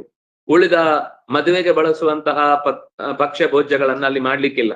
ನಮ್ಮಲ್ಲಿ ಏನು ಅಂದ್ರೆ ಶ್ರಾದ್ದದ ಹೆಸರಲ್ಲಿ ನಮ್ಮ ಅಜ್ಜಿಗಿಷ್ಟ, ಅಜ್ಜನಿಗಿಷ್ಟ, ಅವ್ರಿಗಿಷ್ಟ, ಇವ್ರಿಗಿಷ್ಟ ಅಂತ ಹೇಳಿ ತಮ್ಗೆ ಬೇಕಾದ್ದನ್ನೆಲ್ಲ ಅವ್ರ ಹೆಸರು ಹೇಳಿ ಮಾಡ್ಕೊಂತಿರ್ಬೋದು. ನಿಜವಾಗಿ ಈ ಉಳಿದವರಿಗೆ ಅಲ್ಲಿ ಯಾರು ಶ್ರಾದ್ದಕ್ಕೆ ಕೂತಿರ್ತಾರೆ ಅಲ್ಲಿ ಆ ಪದಾರ್ಥ ಅಂತೂ ವ್ರತದಲ್ಲಿ, ಚಾತುರ್ಮಾಸ್ಯ ವ್ರತದಲ್ಲಿ ಹೇಗೆ ಧಾನ್ಯ ಇತ್ಯಾದಿ ಪದಾರ್ಥಗಳನ್ನು ಬಳಸದೆ ಅಲ್ಲಿ ಬೇಳೆಕಾಳು ಬಳಸ್ಲಿಕ್ಕಿಲ್ಲ. ಪ್ರಧಾನವಾಗಿ ತೊಗರಿ ಬೇಳೆ ಬಳಸಬಾರ್ದು. ತೊಗರಿ ಬೇಳೆ ಆಹಾರದಲ್ಲೇ ಇರಬಾರದು ಅಂತ ನಿಯಮ. ಆದ್ರೂ ಅನಿವಾರ್ಯವಾಗಿ ಬಳಸುವಂತಹ ದುಸ್ಥಿತಿ ಇವತ್ತು ಬಂದಿದೆ ಅಂತಂದ್ರೆ ಶ್ರಾದ್ದದಲ್ಲಂತೂ ಬಳಸಲೇಬಾರದು ಅಂತ. ಯಾಕೆಂದ್ರೆ ಅದು ಬಹಳ ಒಂಥರ ರಾಜಸ ಪದಾರ್ಥ, ಸಿಕ್ಕಾಪಟ್ಟೆ ನಿದ್ದೆ ತರುವ ಪದಾರ್ಥ, ಬಹಳ ಆಯಾಸವನ್ನು ಹುಟ್ಟಿಸುವ ಪದಾರ್ಥ.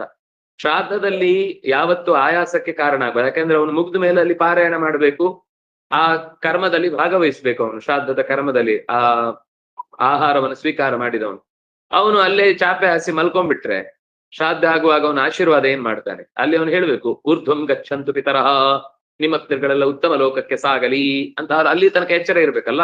ಹಾಗಾಗಿ ಉಚಿತವಾದ ದೇಶ, ಉಚಿತವಾದ ಕಾಲ. ಉಚಿತವಾದ ಕಾಲ ಅಂದ್ರೆ ಮಧ್ಯಾಹ್ನದ ಕಾಲ, ಕುತಪ ಕಾಲ ಅಂತ ಕರೀತಾರೆ ಅದನ್ನ. ಸೂರ್ಯ ಚೆನ್ನಾಗಿ ನೆಲ ಬಿಸಿ ಮಾಡುವ ಕಾಲ.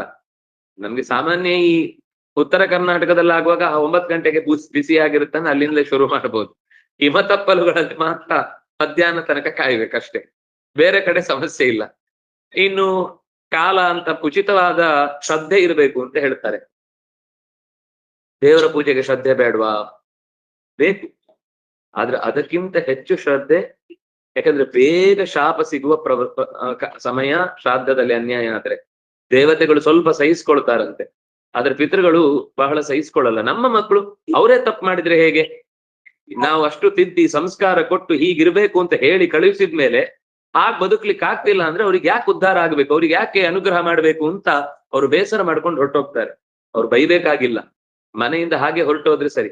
ನಾವು ಶ್ರಾದ್ದದಲ್ಲಿ ಅವರನ್ನ ಕರೆದ್ರೆ, ಅಂದ್ರೆ ಇವತ್ತು ಅನಿವಾರ್ಯ ಆಗಿದೆ, ನಾನು ತಪ್ಪು ಹೇಳುದಲ್ಲ, ಮನೆಯಲ್ಲಿ ಮಾಡುವುದು ತುಂಬಾ ತುಂಬಾ ತುಂಬಾ ತುಂಬಾ ಶ್ರೇಷ್ಠ. ಆದ್ರೆ ಮನೆಯ ಪರಿಸ್ಥಿತಿ, ನಾವು 100 ಜನರನ್ನು ಇಟ್ಕೊಂಡದ್ರಿಂದ ಕೊನೆಗೆ ಅನಿವಾರ್ಯವಾಗಿ ಎಲ್ಲೋ ದೇವಸ್ಥಾನಗಳಲ್ಲೋ ಮಠಗಳಲ್ಲೋ ಮಾಡುವ ಅನಿವಾರ್ಯತೆ ಬಂದಿದೆ. ವಸ್ತುತಃ 10 ಜನ ಆದ್ರೆ ಮನೆಯಲ್ಲೇ ಚಂದದ ಅಡಿಗೆ ಮಾಡಿ ಅವರನ್ನು ಊಟಕ್ಕೆ ಬಡಿಸಿ ಬರೀ ಅಧಿಕಾರಿಗಳು ಯಾರಿದ್ದಾರೆ ಅವರನ್ನೇ ಹಾಕಿದ್ರೆ 10ರಿಂದ 20 ಜನಕ್ಕೆ ಜಾಸ್ತಿ ಆಗಲ್ಲ. ಆಗ ಗೌಜಿನಲ್ಲಿ ಮಾಡಬಹುದು. ಅಂದ್ರೆ ಗೌಜು ಅಂದ್ರೆ ಮನೆಯವರೆಲ್ಲ ಸೇರ್ಕೊಂಡು ಬಹಳ ವಿಜೃಂಭಣೆಯಿಂದ, ಅದು ಹಬ್ಬ. ನಿಜವಾಗಿ ಹೇಳಬೇಕು ಅಂದ್ರೆ ಮನೆಯವರು ಸೇರಿ ಮಾಡ್ಬೇಕಾದ ಹಬ್ಬ, ಊರವರು ಸೇರಿ ಮಾಡ್ಬೇಕಾದ ಹಬ್ಬ ಅಲ್ಲ. ಆಗ ಪೂರ್ವದ ಪಿತೃಗಳ ಆಲೋಚನೆ, ಅವರ ಜೀವನದ ನಡೆ ಇತ್ಯಾದಿಗಳನ್ನ ನೆನೆಸಿಕೊಂಡು ಮಾಡುವುದಕ್ಕೂ ಅದು ಅವಕಾಶ ಕೊಡುತ್ತೆ. ಹಾಗಾಗಿ ಅಂತಹ ಸಂದರ್ಭ ಬಂದಾಗ ಶ್ರದ್ಧೆಯಿಂದ ಮಾಡಬೇಕು ಅಂತಂದ್ರೆ ಅದು ಅಪಾಯಕ್ಕೆ, ಆಪತ್ತಿಗೆ ಜಾಸ್ತಿ ಕಾರಣ. ಇನ್ನು ಪದಾರ್ಥಗಳು ಶುದ್ಧವಾಗಿ ಇಂಥದ್ದನ್ನೇ ಬಳಸಬೇಕು ಅಂತಿದೆ. ಆಮೇಲೆ ಯೋಗ್ಯರನ್ನೇ ಅಲ್ಲಿ ಆಹಾರ ಅಂದ್ರೆ ಅನ್ನದಾನಕ್ಕೆ ನಾವು ಪಾತ್ರರನ್ನಾಗಿಸ್ಬೇಕು ಮತ್ತು ಅವರನ್ನ ಅತ್ಯಂತ ಆದರದಿಂದ ಕಾಣಬೇಕು. ಅತಿಥಿಗಳು ಬಂದಾಗ ಅವರನ್ನು ನೋಡ್ಕೊಳ್ಳುವ ಭರದಲ್ಲಿ ಇವರನ್ನೇ ಮರ್ತು ಬಿಟ್ರೆ, ಅಥವಾ ಶ್ರಾದ್ದದಲ್ಲಿ 1 ನಿಮಿಷ 10 ನಿಮಿಷ ಎದ್ದು ಹೋಗುದು ಬರುದು ಎದ್ದು ಹೋಗುದು ಬರುದು ಅಂತ ಆದ್ರೆ, ಎಷ್ಟು ಸರ್ತಿ ಹೋಮ ಎಲ್ಲ ಆದ್ರೆ ಸಂಕಲ್ಪ ಮಾತ್ರ ಪುರೋಹಿತರು ಮಾಡುದು, ಅಲ್ಲಿ ತನಕ ಯಜಮಾನ ಇರ್ತಾನೆ. ಹೊಗೆ ಶುರುವಾದ ತಕ್ಷಣ ನೀನು ಎದ್ದೋಗಿರ್ತಾನೆ, ಕೂಡ್ಕೊಳ್ಳಿ ನಿಮ್ಮ ಹಣೆ ಬರಹ, ಹೊಗೆ ಅನುಭವಿಸಿ ಅಂತ. ಅದು ಉಪಯೋಗ ಇಲ್ಲ. ಅಲ್ಲಿ ಕೊನೆ ಮುಗಿಯೋ ತನಕನೂ ಯಜಮಾನ ಬೇರೆ ಯಾರಿಗಾದ್ರೂ ವ್ಯವಸ್ಥೆ ಮಾಡ್ಬೇಕು, ಬಂದ ಅತಿಥಿಗಳನ್ನ ನೋಡ್ಕೊಳ್ಳಿ ಅಂತ ಮಾತಾಡಿಸಿ. ಎಲ್ಲರೂ ಗೊತ್ತಿರೋರು ಯಾರೋ ಒಬ್ರು ಇರ್ತಾರೆ, ಅವ್ರಿಗೆ ಜವಾಬ್ದಾರಿ ಕೊಟ್ರೆ, ಭಾವಂದಿರಿರ್ತಾರೆ ಕೆಲವರು, ಅವ್ರು ಓಡಾಡ್ತಿರ್ತಾರೆ ಇಡೀ ಊರ್ ಸುತ್ತ, ಅಂಥವ್ರನ್ನ ಬಿಟ್ಟು ಬಿಡ್ಬೇಕಷ್ಟೇ. ಹಾಗಾಗಿ ಆತಿಥ್ಯದ ಸಂದರ್ಭದಲ್ಲಿ ತಾನು ಕಾರ್ಯ ಮುಗಿಯೋ ತನಕ ಅಲ್ಲಿಂದ ಹೇಳ್ಬಾರ್ದು. ಶ್ರಾದ್ದದಲ್ಲಿ ಹೇಳ್ಲಿಕ್ಕೆ ಇಲ್ಲ, ಮುಗಿಯೋ ತನಕ ಅಲ್ಲೇ ಇರ್ಬೇಕು. ಮುಗಿದ ಮೇಲೆ ಮಂತ್ರಾಕ್ಷತೆ ಎಲ್ಲರಿಗೂ ಕೊಡುವಾಗ್ಲೇ ಎಲ್ಲರ ಮುಖ ನೋಡಿ ಮಾತನಾಡಿಸಿ ಸಂತೋಷದವರ ಆಗಮನದ ಸೌಖ್ಯವನ್ನ ಅನುಭವಿಸ್ಬೇಕಾದದ್ದು. ನದದ್ಯಾದ್ ಆಮಿಷಂ ಶ್ರಾದ್ಧೇ ನ ಚಾದ್ಯಾದ್ ಧರ್ಮ ತತ್ವವಿತ್ ಪ್ರೀತಿ ಪಶುಹಿಂಸೆಯ. ಇನ್ನು ಶ್ರಾದ್ದದಲ್ಲಿ ಮಾಂಸದ ಅಡುಗೆ ಮಾಡ್ಲೇಬಾರದು. ಮಾಂಸಾಹಾರದ ಸ್ವೀಕಾರ ಮಾಡೋರಾಗಿದ್ರೂ ಕೂಡ ಕಾಡಲ್ಲೇ ಇದ್ದಾರೆ, ಧಾನ್ಯವೇ ಸಿಕ್ಕಿಲ್ಲ, ಅವರ ಪರಿಸ್ಥಿತಿ ಬೇರೆ. ಆದ್ರೆ ಅಲ್ಲಿ ಶ್ರಾದ್ದದ ವಿಶೇಷ ಅತಿಥಿಗಳು ಯಾರು ಬರ್ತಾರೆ ಅಂದ್ರೆ ಆ ವಿಶ್ವದೇವತಾ ಸ್ಥಾನಗಳಲ್ಲಿ, ಪಿತೃದೇವತೆ ಸ್ಥಾನಗಳಲ್ಲಿ ಯಾರು ಕೂಡ್ತಾರೆ ಅಂಥವರಿಗೆ ಅದನ್ನ ಬಡಿಸಬಾರದು. ಮತ್ತು ಪರಮಹಂಸರಿಗೆ ಮಾಂಸದ ಅನ್ನವನ್ನ ಯಾವತ್ತೂ ಕೂಡ ಉಣಬಡಿಸುವುದು ತಪ್ಪು. ಯಾಕೆಂದ್ರೆ ಪಶು ಹಿಂಸೆ ಅನ್ನೋದು ಪರಮಹಂಸರಿಗೆ ಬಹಳ ವಿರುದ್ಧವಾದ ಗುಣ. ಅವರಿಗೆ ತಾನು ಮಾಡದೇ ಇದ್ರು ತನ್ನ ಕಾರಣದಿಂದ ಯಾರಿಂದಾದ್ರೂ ಆಯ್ತು ಅಂದ್ರೆ ಅವ್ರು ಒಪ್ಕೊಳ್ಳೋರಲ್ಲ, ಅವರ ಪರಮಹಂಸ ಧರ್ಮ ಬಿದ್ದೋಗುತ್ತೆ. ಅವರಿಗೋಸ್ಕರ ನಾನೊಂದು ಪ್ರಾಣಿ ಕೊಟ್ಟಿದ್ದೇನೆ ಅಂದ್ರೆ ಅವ್ರು ತಗೊಳ್ಲಿಕ್ಕಿಲ್ಲ. ನನಗೋಸ್ಕರ ಯಾವ ಪ್ರಾಣಿಯನ್ನು ಹತ್ಯೆ ಮಾಡಿದ್ರೆ ನಾನು ಅದರಿಂದ ಏನೂ ಸ್ವೀಕಾರ ಮಾಡಲ್ಲ. ಇನ್ನು ಒಂದೇ ಅವ್ರು ತಗೊಳ್ಳುವಂಥದ್ದು ಏನು ಅಂದ್ರೆ ಅವರಿಗೆ ಕೂತ್ಕೊಳ್ಳುವ ಒಂದು ವ್ಯಾಘ್ರಾಜಿನ ಅಥವಾ ಕೃಷ್ಣಾಜಿನ, ಅದನ್ನ ಕೊಂದು ತಂದ್ರೆ ಅವರು ತಗೊಳ್ಲಿಕ್ಕಿಲ್ಲ. ಅದು ಸತ್ತು ಬಿದ್ದಿದ್ರೆ ಕಾಡಿನ ಜನ ಅದನ್ನ ಅಂದ್ರೆ ಸತ್ತ ದೇಹವನ್ನ ಕ್ಲೀನ್ ಮಾಡಿ ಅದನ್ನು ಒಣಗಿಸಿ ತಂದು ಕೊಡ್ತಿದ್ರು ಹಿಂದೆ. ಆ ಕಾರಣಕ್ಕಾಗಿ ಅದನ್ನು ಅವ್ರು ಬಳಸ್ತಿದ್ರು. ಹೊರತು ಅದನ್ನ ಬೇಟೆಯಾಡಿ ಕೊಂದು ಮಾಡಿದ್ರೆ ಅದನ್ನೂ ಕೂಡ ಬಳಸುವುದು ತಪ್ಪು. ಹಾಗಾಗಿ ಪರಮಹಂಸರು ತಮ್ಮಿಂದಾಗಿ ಯಾವುದೇ ಪಶುವಿಗೆ ಹಿಂಸೆಯಾಗುವುದನ್ನು ಕೂಡ ಒಪ್ಪಿಕೊಳ್ಳುವುದಿಲ್ಲ, ಒಪ್ಪಿಕೊಳ್ಬಾರದು. ಹಾಗಾಗಿ ಶ್ರಾದ್ದದಲ್ಲಿ ಅಂತಹ ಪ್ರಾಣಿ ಹಿಂಸೆ ಆಗುವ ಯಾವುದೇ ರೀತಿಯ ಕ್ರಿಯೆಯನ್ನು ಮಾಡಬಾರದು. ಇನ್ನು ಯಾಗಾದಿಗಳಲ್ಲೂ ಕೂಡ ದೇವತೆಗಳಿಗೂ ಕೂಡ ಪಶು ಹಿಂಸೆಯಿಂದ ಸಂತೋಷ ಆಗುದಿಲ್ಲ. ಅವ್ರು ಅದನ್ನು ಮಾಡಬಾರದು ಅಂತಾನೇ ಹೇಳುದು. ಹಿಂದೆ ಏನಾಗ್ತಿತ್ತು ಅಂತಾನೂ ಒಂದು ನಮ್ಗೆ ಗೊತ್ತಿರ್ಬೇಕು. ಇದು ಈ ಪಶುಯಾಗವನ್ನ ನಿಷೇಧ ಮಾಡಿದ ಮೇಲೆ ಹೇಳಿದ ಮಾತು. ಅಂದ್ರೆ ಕೃಷ್ಣಾವತಾರದ ಕಾಲದಲ್ಲೇ ಪಶುಯಾಗ ಅನ್ನೋದು ನಿಷೇಧಗೊಂಡಿತ್ತು. ವ್ಯಾಸರೇ ಅದನ್ನು ನಿಷೇಧ ಮಾಡಿದ್ದಾರೆ. ತತ್ಪೂರ್ವದ ಕೃತತ್ರೇತಗಳಲ್ಲಿ ದ್ವಾಪರದಲ್ಲಿ ಅಲ್ಲಿ ನಿಂತೋಯ್ತು.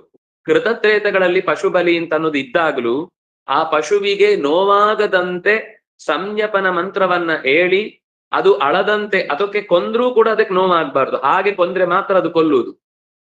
ಅದಕ್ಕೆ ಮೋಕ್ಷಕ್ಕೆ ಕಳಿಸುವ ಸಾಮರ್ಥ್ಯ ಯಾಗ ಮಾಡುವ ಹೋತೃವಿಗೆ ಇರ್ತಿತ್ತು. ಅವನು ಮೋಕ್ಷಕ್ಕೆ ಹೋದದ್ದನ್ನ ಕನ್ಫರ್ಮ್ ಮಾಡ್ತಿದ್ದ. ಆಮೇಲೆ ಏನಾಯ್ತು, ಅವರಿಗೆ ತಿನ್ಬೇಕು ಅಂತ ಅನ್ಸಿದಾಗೆಲ್ಲ ಮಾಡೋದು ಶುರು ಮಾಡಿದ್ಮೇಲೆ ಹೇಳಿದ್ರು ಇದು ಬೇಡ. ಯಾಗ ಅನ್ನೋದ್ರಲ್ಲಿ ಪಶು ಬಲಿ ಅಂತ ಅನ್ನೋದು ಹಿಂದೆ ಅದು ತಿಳುವಳಿಕೆಯಿಂದ ಅದರ ಶ್ರೇಷ್ಠವನ್ನ ಗಮನಿಸಿ ಅದಕ್ಕೆ ಶ್ರೇಷ್ಠವಾದ ಸ್ವರ್ಗ ಸಿಗುತ್ತೆ ಅನ್ನೋದನ್ನ ಗಮನಿಸಿ ಬಲಿ ಕೊಡ್ತಿದ್ರು. ಪಶುಗಳೇ ಬರ್ತಿದ್ವಂತೆ, ನಮ್ಮನ್ ಬಲಿ ಕೊಡಿ ನಮ್ಮನ್ ಬಲಿ ಕೊಡಿ ಅಂತ. ಅಂದ್ರೆ ಅವುಗಳಿಗೂ ಪ್ರಜ್ಞೆ ಇರ್ತಿತ್ತು, ಯಾಗದಲ್ಲಿ ನಾವು ಪ್ರಾಣ ತೆತ್ತರೆ ನಮ್ಗೆ ಉತ್ತಮ ಲೋಕ ಸಿಗುತ್ತೆ, ಮತ್ತೆ ಮುಂದೆ ಮನುಷ್ಯ ಜನ್ಮ ಸಿಗುತ್ತೆ, ಈ ಪ್ರಾಣಿ ಜನ್ಮದಲ್ಲಿ ಬರೀ ಕರ್ಮಗಳನ್ನ ಅನುಭವಿಸುವುದಾಗ್ಬಿಟ್ಟಿದೆ, ಅದು ಬೇಡ, ಇದಕ್ಕಿಂತ ಉತ್ತಮವಾದ ಶರೀರ ಬರಬೇಕು ಅಂತ ಅವುಗಳು ಬಯಸಿ ಬರ್ತಿದ್ವಂತೆ. ಆದ್ರೆ ಯಾವಾಗ ಆ ನಿಯಮ ಅನ್ನೋದು ಮನುಷ್ಯನ ಕೇವಲ ಆಹಾರದ ನಾಲಿಗೆಯ ಚಪಲವಾಯ್ತೋ ಆವಾಗ ಅದನ್ನು ನಿಷೇಧ ಮಾಡಿದ್ರು. ಇಲ್ಲೇ ಹೇಳಿದ್ದು, ಇಲ್ಲೇ ಮಾತು ಮಾತಾಡಿದ್ರು, ನ ಪಶು ಹಿಂಸೆಯ, ದೇವತೆಗಳು ಕೂಡ ಪಶು ಹಿಂಸೆಯಿಂದ ಸಂತೋಷವನ್ನ ಪಡಲ್ಲ. ಆದ್ರಿಂದಾಗಿ ಬುದ್ಧ ಬಂದ ಮೇಲೆ ಪಶು ಹಿಂಸೆಯನ್ನ ನಿಷೇಧ ಮಾಡಿದ್ರು. ಅದಕ್ಕಿಂತ ಮುಂಚೆ ಎಲ್ಲ ವೈದಿಕರು ಪಶು ಬಲಿಯನ್ನ ಮಾಡ್ತಾ ಇದ್ರು ಅನ್ನುವ ಕಾರಣಕ್ಕಾಗಿ ಅವರನ್ನ ಧಿಕ್ಕಾರ ಮಾಡಿದ್ರು ಅಂತೆಲ್ಲ ಏನು ಕತೆ ಬೊಂಬಡ ಹೊಡಿತಾರೆ, ಅದು ಯಾವುದು ಇತಿಹಾಸದ ದೃಷ್ಟಿಯಿಂದ ಸತ್ಯ ಅಲ್ಲ. ಆಗ್ಲೇ ವೇದವ್ಯಾಸರು 5000 ವರ್ಷದ ಹಿಂದೆ ಹೇಳಿ ಆಗಿತ್ತು ಪಶು ಹಿಂಸೆ ಅನ್ನೋದು ಮಾಡಬಾರದು. ಅಂದ್ರೆ ಧರ್ಮದ ಹೆಸರಿನಲ್ಲಿ ನೀವು ಇನ್ನು ನಿಮ್ಮ ಏನೋ ವ್ಯವಸ್ಥೆ ಮಾಡ್ತೀರಿ ಅಂತಂದ್ರೆ ನಿಮ್ಗೆ ಬಿಟ್ಟದ್ದು, ಅದು ಧರ್ಮ ಅಂತ ಅನ್ಕೊಂಡು ಹೇಳ್ಬೇಡಿ, ಅದು ಅಧರ್ಮವೇ. ದೇವತೆಗಳು ಒಪ್ಪಲ್ಲ, ಮನುಷ್ಯರು ಒಪ್ಪಲ್ಲ, ಒಪ್ಪಬಾರದು. ಮನುಷ್ಯ ಒಪ್ಪಿದ ಅಂದ್ರೆ ಅವನು ಮನುಷ್ಯನೇ ಅಲ್ಲ. ಇನ್ನು ಏನು ಅಂದ್ರೆ ಆಹಾರವಾಗಿದ್ರೆ ಆಗ ಅವ್ರು ಅದನ್ನ ಏನ್ ಮಾಡಿದ್ರು ಅಂದ್ರೆ ಯಜ್ಞದಲ್ಲಿ ನಿಂತು ಹೋದದ್ದಕ್ಕೇನೆ ಆಮೇಲೆ ಏನಾಯ್ತು ಅಂದ್ರೆ ಭೂತಗಳು, ಸಣ್ಣ ಸಣ್ಣ ದೈವಗಳು ಇತ್ಯಾದಿಗಳಿಗೆಲ್ಲ ಅವ್ರು ಬಲಿ ಕೊಟ್ಟು ಆಹಾರ ಸ್ವೀಕಾರ ಮಾಡ್ಲಿಕ್ಕೆ ಶುರು ಮಾಡಿದ್ರು. ಆಗ ಒಪ್ಪಿದ್ರು, ಯಾಕಂದ್ರೆ ಅವ್ರ ಆಹಾರ ಅವ್ರು ಬಿಡ್ಲಿಕ್ಕಾಗಲ್ಲ, ಅವರ ದೈವಗಳಿಗೆ ಅವ್ರು ಕೊಟ್ಟು ತಿಂತಾರೆ, ಅದು ಹೋಗ್ಲಿ ಅಂತ. ಅವರು ಕೂಡ ಸಾಧನೆಯ ಮಾರ್ಗಕ್ಕೆ ಬರ್ತೇವೆ ಅಂತ ಅಕಸ್ಮಾತ್ ಹೊರಟ್ರೆ ಅದನ್ನು ಬಿಟ್ಟು ಬರಬೇಕು ಅಂತ ಹೇಳಿದ್ರು. ನೀವು ಕಮ್ಮಿ ಮಾಡ್ತಾ ಬನ್ನಿ, ಒಮ್ಮೆಲೆ ಬಿಡ್ಲಿಕ್ಕೆ ಆಗುತ್ತೆ ಇಲ್ಲೋ ಗೊತ್ತಿಲ್ಲ, ಕಮ್ಮಿ ಮಾಡ್ತಾ ಬನ್ನಿ ಅಂತ. ಹೀಗೆ ಇಷ್ಟು ವಿಷಯವನ್ನ ನಮಗೆ ಭಾಗವತದ ಮಾತಿನಲ್ಲೇ ಸಿಗ್ಬೇಕಾದ್ರೆ ಯಾರಿಗೂ ಅದನ್ನ ಪಶು ಹಿಂಸೆಯನ್ನ ನಿಷೇಧ ಮಾಡಿ ಆ ನಂತರ ಇವರೆಲ್ಲ ಇಷ್ಟು ಬಡ್ಕೊಳ್ತಾರೆ, ಬುದ್ಧ ನಮ್ದು ಜೈ ಜೈ ಅಂತ ಹೇಳ್ಕೊಂಡು ತಿರುಗ್ತಾ ಇರ್ತಾರೆ. ಅವರು ಆ ಕಾರ್ಯಕ್ರಮಕ್ಕೆ ಬರುವಾಗ ಚೆನ್ನಾಗಿ ಮೆದ್ದುಕೊಂಡೇ ಬರ್ತಾರೆ. ಪಶುವನ್ನ ಯಾವುದನ್ನ ನಿಷೇಧ ಮಾಡ್ಬೇಕು ಅಂತ ಹೇಳ್ತಾ ಇರುತ್ತೋ ಅದರದ್ದೇ ಸ್ಪೆಷಲ್ ಪದಾರ್ಥಗಳನ್ನು ತಿನ್ಕೊಂಡು ಬಂದು ಆಮೇಲೆ ನಾವು ಪ್ರಾಣಿ ದಯಾ ಸಂಘ ಅಂತ ಬಬ್ಬೆ ಹೊಡಿತಾ ಇರ್ತಾರೆ. ಯಾಕಂದ್ರೆ ನಾವು ಸತ್ತದನ್ನು ತಿಂದಿದ್ದು, ನಾವು ಕೊಲ್ಲಬಾರದು ಅಂತ ಹೇಳ್ತಾ ಇದ್ರು, ಕೊಂದ ಮೇಲೆ ತಿಂದು ಪರಿಹಾರ. ಇದೆಲ್ಲ ಕೆಲವೊಮ್ಮೆ ನಾವು ಮಾತಾಡುವುದಕ್ಕೂ ನಮ್ಮ ವರ್ತನೆಗೂ ಸಂಬಂಧ ಇಲ್ಲ ಅಂತ ಕಾಣುತ್ತೆ ಕೆಲವೊಮ್ಮೆ. ದೇಶೇ ಕಾಲೇ ಚ ಸಂಪ್ರಾಪ್ತೆ ಮುನ್ಯನ್ನಂ ದೈವ ಸಂವೃತಂ ಶ್ರದ್ಧೆಯ ವಿಧಿವತ್ ಪಾತ್ರೆ ನ್ಯಸ್ತಂ ಕಾಮದು ಕಕ್ಷಯಂ. ಆಯಾ ದೇಶ ಕಾಲದಲ್ಲಿ ಉತ್ಪನ್ನವಾದ ಪದಾರ್ಥಗಳನ್ನೇ ಭಗವಂತನಿಗೆ ನೈವೇದ್ಯಕ್ಕೆ ಬಳಸಬೇಕು. ಇದೊಂದು ಮತ್ತೆ ಉತ್ತಮವಾದ ಒಂದು ನಮ್ಮ ಅನೇಕ ಸಮಸ್ಯೆಗಳಿಗೆ ಕಾರಣವಾದದನ್ನ ಪರಿಹರಿಸುವ ಸೂತ್ರ. ನಾವು ಎಲ್ಲಿಯೋ ತಿಂದು ಹಂದಿ ತರ ಬೆಳಿತೇವೆ ಕೆಲವೊಂದ್ಸಲ, ಯಾವುದೋ ಸೋಯಾಬೀನು ಇನ್ನೊಂದು ಮತ್ತೊಂದು ಎಲ್ಲ, ಅದು ಈ ದೇಶದ್ದು ಅಲ್ಲ, ಈ ದೇಶಕ್ಕೆ ಸಂಬಂಧ ಪಡುವುದೂ ಇಲ್ಲ. ಅದಂತಂದು ಮನುಷ್ಯ ನಂಗೆ ಪ್ರೋಟೀನ್ ಬೇಕು ಅಂತ ತಿನ್ಲಿಕ್ಕೆ ಹೋಗಿ ದೇಹ ಅಲ್ಲ ಸಲ್ಲದ ಭಾಗಗಳಲ್ಲೆಲ್ಲ ಬೆಳೆದು ಬಾಗಿಲನ್ನ ಕಳಚಿಡುವ ಪ್ರಸಂಗ ಬರುತ್ತೆ. ಅಡ್ಡಾದಿಡ್ಡಿ ಬೆಳೆದು ಏನಾಗತ್ತೆ ಗೊತ್ತಾಗಲ್ಲ. ಹಾಗಾಗಿ ಆಯಾ ದೇಶ ಕಾಲದಲ್ಲಿ ಏನ್ ಬೆಳೆಯುತ್ತೋ ಅದನ್ನು ಮಾತ್ರ ಉಪಯೋಗಿಸ್ಬೇಕು. ಅಂದ್ರೆ ನಿತ್ಯ ದ್ರವ್ಯ. ಈಗ ವಿಶೇಷವಾಗಿ ಎಲ್ಲೋ ಕಾಶ್ಮೀರದಲ್ಲಿ ಸಿಗುತ್ತೆ, ನಾವು ಯಾವ್ದೋ ಹಬ್ಬಕ್ಕೆ ತರಬೇಕು, ತಪ್ಪಲ್ಲ. ನಮ್ಮ ಊರಲ್ಲಿ ಬೆಳೆಯುವುದೇ ಇಲ್ಲ, ಆದ್ರೆ ನಮ್ಗೆ ತಿನ್ಬೇಕು ಅಂತ ಅಪೇಕ್ಷೆ ಇದೆ. ಯಾವುದೋ ಅಂತ ಪದಾರ್ಥಗಳನ್ನ ನಾವು ಪ್ರಾಕೃತವಾಗಿ ಉಳಿಸ್ಲಿಕ್ಕಾದ್ರೆ ಮಾತ್ರ. ಅದಕ್ಕೆ ವ್ಯಾಕ್ಸ್ ಹಾಕಿ ಅದು ತೆಗೆದ ತಕ್ಷಣ ಅಜ್ಜಿ ಮುದ್ದೆ ತರ ಆಗಿ ಅಡಗುಲಜ್ಜಿ ಆಗಿ ಮಲಗಿ ಬಿಟ್ರೆ ಆ ಪದಾರ್ಥ ತಿಂದ್ರೆ ಅದರಲ್ಲಿ ಸತ್ತ ಹೆಣವನ್ನೇ ತಿಂದ ಹಾಗೆ, ಮತ್ತೆ ಹೆಣವೇ ಸತ್ತಿರುವುದು, ಅದನ್ನು ಮತ್ತೆ ಕೊಂದು ಶೈತ್ಯ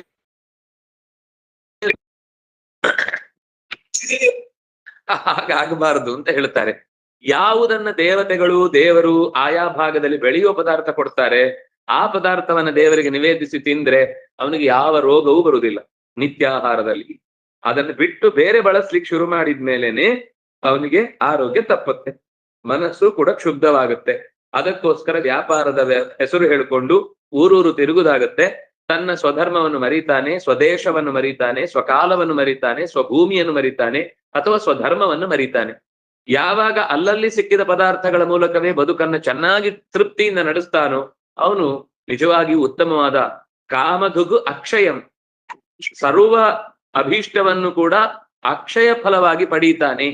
ಶ್ರದ್ಧೆಯಿಂದ ಮಾಡಬೇಕು, ವಿದ್ಯುಕ್ತವಾದ ರೀತಿಯಲ್ಲಿ. ವಿಧಿವತ್ ಪಾತ್ರೆ ನ್ಯಸ್ತಂ, ವಿಧಿವತ್ ಕ್ರಮಬದ್ಧವಾಗಿ ಸತ್ಪಾತ್ರನಿಗೆ ಆಮಾನ್ನ ದಾನವನ್ನ ಮಾಡಿ, ಅಂದ್ರೆ ಬೇಯಿಸದೇ ಇರುವ ಪದಾರ್ಥಗಳನ್ನು ಕೊಡುವುದನ್ನ ಆಮಾನ್ನ ದಾನ ಅಂತ ಹೇಳ್ತಾರೆ. ಅಕ್ಕಿ ಬೇಳೆ ಜೋಳ ಏನ್ ಸಿಗುತ್ತೋ ಆ ಪದಾರ್ಥಗಳನ್ನ ಹಾಗೆ ಕೊಡುದು, ಅಲ್ಲಲ್ಲಿ ಏನ್ ತಿಂತಾರೋ ಅದನ್ನೇ ಕೊಡುದು.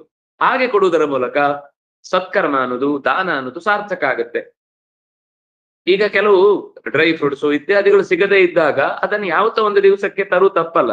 ನೀವು ಅರ್ಥ ಮಾಡ್ಕೊಳ್ಬೇಕೇನು ಅಂದ್ರೆ, ಯಾವುದು ವಿಶೇಷ ಪದಾರ್ಥವೋ ವಿಶೇಷ ದಿವಸಗಳಲ್ಲಿ ಬಳತೋ ಅದನ್ನ ತರಬಾರದು ಅಂತ ಅರ್ಥ ಅಲ್ಲ. ಈಗ ಹಲಸಿನ ಹಣ್ಣು ಬೆಳೆಯದ ಜಾಗದಲ್ಲಿ ತರಿಸಿ ನಾವು ಹಲಸಿನ ಹಣ್ಣಿನ ಕಾಲದಲ್ಲಿ ತಿಂದ್ರೆ ತಪ್ಪಲ್ಲ.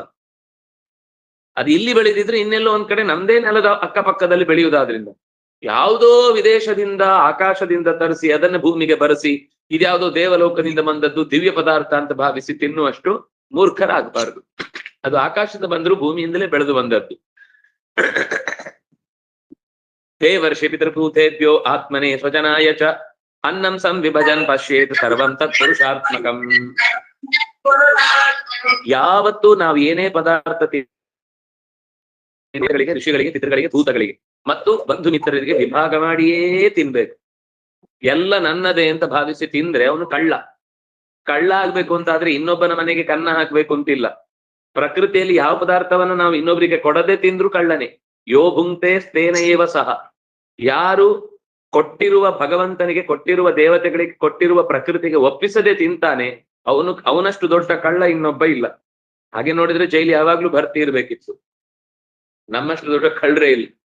ಆದ್ರೆ ಕನಿಷ್ಠ ಪಕ್ಷ ಭಗವಂತನಿಗೆ ಒಪ್ಪಿಸಿ ನಮ್ಮ ಪಿತೃದೇವತೆಗಳನ್ನ ಸ್ಮರಿಸಿ ಆ ಸಂಬಂಧದಿಂದ ಆದ್ರೂ ಮಾಡ್ಬೇಕು. ಇನ್ಯಾಕೆ ಅಂದ್ರೆ ಮನೆ ಕಟ್ಟುವಾಗ ನಾವು ಗಿಡ ಮರಗಳನ್ನೆಲ್ಲ ಕತ್ತರಿಸಿರ್ತೇವೆ, ಬಂಡೆಗಳನ್ನ ಒಡೆದಿರ್ತೇವೆ, ಅಲ್ಲಿ ವಾಸಿಸುವ ಜೀವಿಗಳಿಗೆ ಆಶ್ರಯವನ್ನ ನಾಶ ಮಾಡಿರ್ತೇವೆ.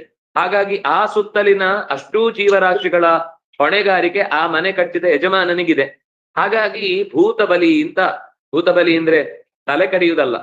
ಭೂತಬಲಿ ಅಂತಂದ್ರೆ ಅನ್ನ ಊಟ ಮಾಡುವ ಮುಂಚೆ ಮನೆಯಿಂದ ಹೊರಗಡೆ ಪ್ರಾಣಿಗಳಿಗೆ, ಪಕ್ಷಿಗಳಿಗೆ ನೀರು, ಅನ್ನ ಇಡಬೇಕಾದದ್ದು ಪ್ರತಿ ಮನೆಯ ಜವಾಬ್ದಾರಿ.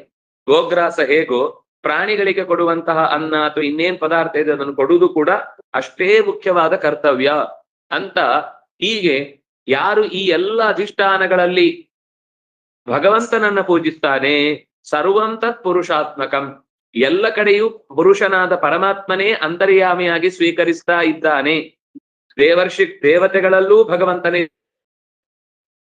ಋಷಿಗಳಲ್ಲೂ ಭಗವಂತನೇ ಸ್ವೀಕರಿಸ್ತಾನೆ, ಪಿತೃಗಳಲ್ಲೂ ದೇವತೆಗಳೇ ಭಗವಂತನೇ ಸ್ವೀಕರಿಸ್ತಾನೆ, ಭೂತಗಳಲ್ಲೂ ಮತ್ತು ಆತ್ಮನೇ ಸ್ವಜನಾಯಚ, ತನಗೆ ಮತ್ತು ತನ್ನ ಬಂಧುಗಳಲ್ಲೂ ಭಗವಂತನೇ ಸ್ವೀಕರಿಸ್ತಾನೆ ಅಂತ ಅನ್ನಂ ಸಂವಿಭಜನ್, ಸರಿಯಾಗಿ ವಿಭಾಗ ಮಾಡ್ಬೇಕು. ನಂಗೆ ಜಾಸ್ತಿ, ಅವ್ರಿಗೆ ಸ್ವಲ್ಪ ಕಮ್ಮಿ ಕೊಟ್ಟರು ತೊಂದ್ರೆ ಇಲ್ಲ, ಹೇಗೋ ಮನೇಲಿ ಮತ್ತೆ ಹೋಗಿ ಏನೋ ಫ್ರಿಜ್ ಅಲ್ಲಿ ತೆಗೆದು ತಿಂದೇ ತಿಂತಾರೆ, ಹಸ್ಕೊಂಡು ಹೋಗ್ಲಿ ತೊಂದ್ರೆ ಇಲ್ಲ. ಹಿಂದೆ ಅವ್ರ ಮನೆಗ್ ಬಂದಾಗ ನಮ್ಗೆ ಹಾಗೆ ಮಾಡಿದ್ರು, ಈ ಸರ್ತಿ ಅವ್ರು ಬರ್ತಾರಲ್ಲ ಅವರಿಗೂ ಹಾಗೆ ಮಾಡ್ತೇನೆ ಅಂತ ಅನ್ನೋ ಹಠ ಸಾಧಿಸ್ಬಾರ್ದು, ಜಿದ್ದು ಸಾಧಿಸ್ಬಾರ್ದು. ಅವ್ರು ಮಾಡಿದ್ರೆ ಅದು ಅವ್ರದ್ದು. ನಾವು ನಮ್ಮ ಜವಾಬ್ದಾರಿ ಏನಂದ್ರೆ ನಮ್ಮ ಮನೆಗೆ ಬಂದ ಮೇಲೆ ಅವ್ನ ಹೊಟ್ಟೆ ತುಂಬಾ ತಿಂದು ಹೋಗ್ಬೇಕು. ಅವನಿಗೊಂದು ತೇಗಿದ್ರೆ ರಶೀದಿ ಸರಿ ಇದೆ ಅಂತ ಅರ್ಥ. ತೇಗದೆ ಹೋದ ಅಂದ್ರೆ ಆ ಮನೆಗೆ ಇನ್ನೇನು ಅನರ್ಥ ಕಾದಿದೆ ಅಂತ ಅರ್ಥ. ಹಾಗೆ ಅತಿಥಿಯನ್ನ ಸಂತೋಷ ಪಡಿಸ್ಬೇಕು, ದೇವತೆಗಳಿಗೆ ಒಪ್ಪಿಸಿ ಕಳಿಸ್ಬೇಕು, ಪಿತೃಗಳಿಗೆ ಸಂತೋಷ ಪಡಿಸ್ಬೇಕು. ಇದು ಪ್ರತಿಯೊಬ್ಬ ಗೃಹಸ್ಥನ ಕರ್ತವ್ಯ ಅಂತ ಹೀಗೆ ಹೇಳಿ, ಇದಕ್ಕಿಂತ ಮಿಗಿಲಾದ ಧರ್ಮ ಮತ್ತೆ ಮುಂದೆ ನಾರದರು ಹೇಳ್ತಾರೆ. ಆ ಸಂಗತಿಗಳನ್ನ ಮತ್ತೆ ನಾಳೆಯ ಚಿಂತನೆಯಲ್ಲಿ ಅನುಸಂಧಾನ ಮಾಡೋಣ. ಕಾಯೇನ ವಾಚ ಮನಸೇಂದ್ರಿಯೈರ್ವಾ ಬುದ್ಧ್ಯಾತ್ಮನಾ ವಾ ಅನುಸೃತ ಸ್ವಭಾವ